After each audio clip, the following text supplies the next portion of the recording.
Hello everyone. Welcome back to Tiny Learner's Corner, fun learning for little minds.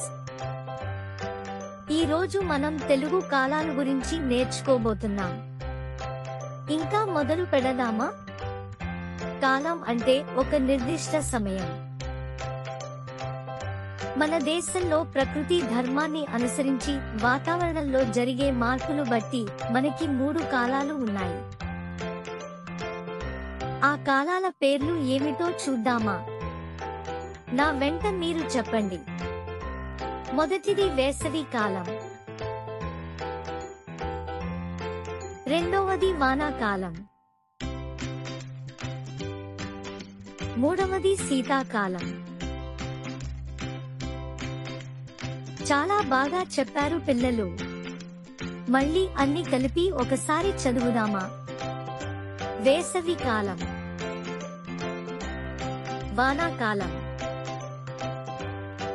శీతాకాలం.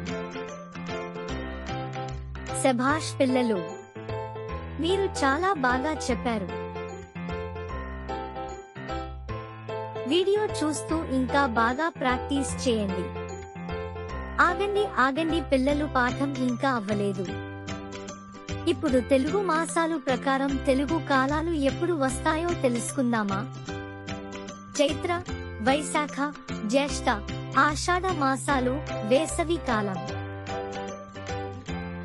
శ్రావణ, భాద్రపద, ఆశ్వయుజ, కార్తీక మాసాలు వానాకాలం. మార్గశిర, పుష్య, మాఘ, ఫాల్గుణ మాసాలు శీతాకాలం. పిల్లలు, ఈ రోజు వీడియోలో మనం 4 మాసాలకి ఒకసారి కాలం మారుతుంటుందని తెలుసుకున్నాం. తర్వాత వీడియోలో మనం తెలుగు ఋతువుల గురించి నేర్చుకుందాం. Thanks for watching. Don't forget to like, share, and subscribe to Tiny Learner's Corner for more fun learning videos. See you in the next class. Bye.